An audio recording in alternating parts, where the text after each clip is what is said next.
پریشانی کا اندازہ ہے کہ وہ نہ جانے کس حال میں پڑا ہے وہاں پر, نہ جانے کیسی تکلیف کو برداشت کر رہا ہے وہاں پر. بالکل اسی طرح سے میرے بھائیوں, قبر میں جس بندے کو ہم چھوڑ کر آتے ہیں, گھر کا کوئی بھی فرد ہمارے اہل و عیال میں سے چلے جاتا ہے, وہ کہتے نہیں, محاورہ جو مشہور ہے, قبر کا حال کون جانتا ہے, مردہ. خوفناک منظر ہے. اور ہماری قبر میرے بزرگوں روزانہ ہمیں پکار کر کہتی ہے, انا بیت الطور, انا بیت الوحشہ. کیا کہتی ہے؟ کہ میں تنہائی کا گھر ہوں, میں اندھیرا گھر ہوں, میں کیڑے مکوڑوں کا گھر ہوں. اے لوگوں, میرے پاس آنے سے پہلے اپنی لائٹ کا اور اپنے فرش و مخمل کا انتظام کر کے آنا. اور وہ فرش و مخمل کا انتظام اور لائٹ کا انتظام کیا ہے؟ اللہ کا پہنچایا ہوا دین جو ہمارے نبی صلی اللہ علیہ وسلم نے ہم تک پہنچایا. نماز ہے, روزے ہے, زکوٰۃ ہے, حج ہے, معاملات ہے, معاشرت ہے, آداب ہے, اخلاقیات ہے, یہ تمام کی تمام چیزیں ہیں. حیا ہے, شرم حیا, یہ سب چیزیں ہیں. اعمال صالحہ, بھلائی, برائی سے روکنا, امر بالمعروف نہی عن المنکر, یہ چیزیں ہیں. آپ یہ چیزیں کر کے جائیں گے تو آپ کے لیے قبر میں وہ فرش مخمل کا کام دیں گی, وہ آپ کے لیے آپ کی قبر میں روشنی کا کام دیں گی, لائٹ کا کام دیں گی.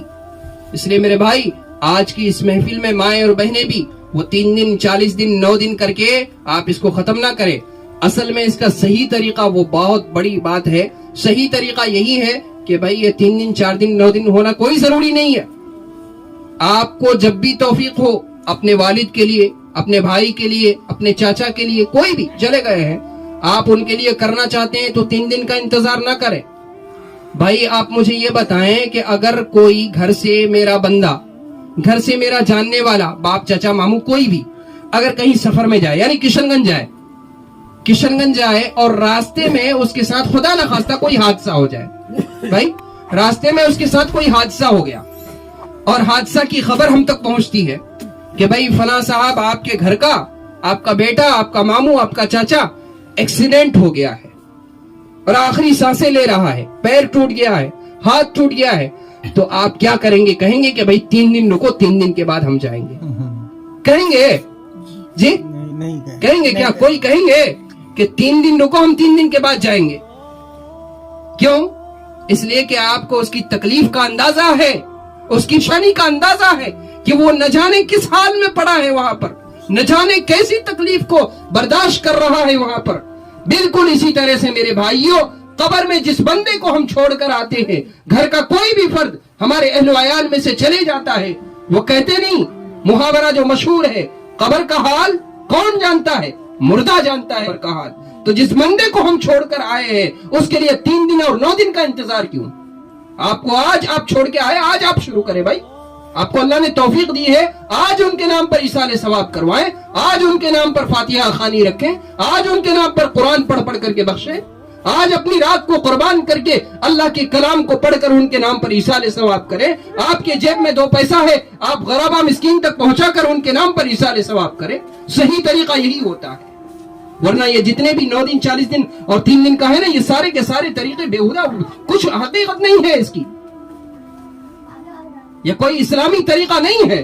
لوگ جو کہتے ہیں وہ کہنے دیں, لیکن اصل طریقہ یہی ہے. آپ تہیہ کر لیجئے کہ بھائی آپ کے پاس 2 پیسہ ہے ایصال ثواب پہنچانے کا, سب سے بہترین طریقہ کہ آپ اس 2 پیسے کو, جیسے کہ آپ یہاں میلاد کر رہے ہیں بھائی, ایصال ثواب کے لیے فاتحہ خوانی رکھا ہے, 9 دنیا رکھا ہے, 40 دنیا رکھا ہے, آپ نے گاؤں محلے کو پورا دعوت کیا, ان کے کھانے کا انتظام کیا, ان کے پینے کا انتظام کیا. پینے سے مراد چائے وغیرہ ناشتہ, پینے سے مراد پھر کوئی اور کچھ نہ سمجھ لے. تو بھائی آپ چائے پانی کا ناشتہ کا انتظام کیے تو اس میں لمسم 1000 روپے 1500 روپے تو خرچ آ ہی جاتے ہیں نا, آتے ہیں کہ نہیں آتے ہیں؟ لیکن میرے بھائی یہ طریقہ نہیں ہے, اس طرح سے ثواب خریدا نہیں جاتا ہے, ان تک ایصال ثواب نہیں پہنچتا ہے کہ آپ جو ہے لوگوں کو دعوت کر کے کھلا دیا اور ایصال ثواب ہو گیا, 9 دنیا ختم, نہیں پہنچتا ہے ان تک میرے بھائی. آپ کسی بھی عالم مفتی سے پوچھ لیجئے, اصل میں صحیح طریقہ یہ ہے کہ آپ جس 1000 روپے کو لے کر 9 دنیا یا 3 دنیا یا 40 دنیا کر رہے ہیں نا, اس 1000 یا 1500 جتنی استطاعت ہے اس کو آپ لیجئے اور علاقے کے غریب کو تلاش کیجئے, علاقے کے مسکین کو تلاش کیجئے، مدارس کے طلبہ کو تلاش کیجئے. کوئی بچہ غریب میں ارادہ تھا کہ میں فلاں صاحب کے نام سے یہ ایصال ثواب کی نیت سے اس کو پڑھا رہا ہوں. آپ 1000 روپے لے کر کے 5 غریب، 5 یتیم، 5 بیوہ کو آپ دے دیے، ایک وقت کا کھانا پہنچا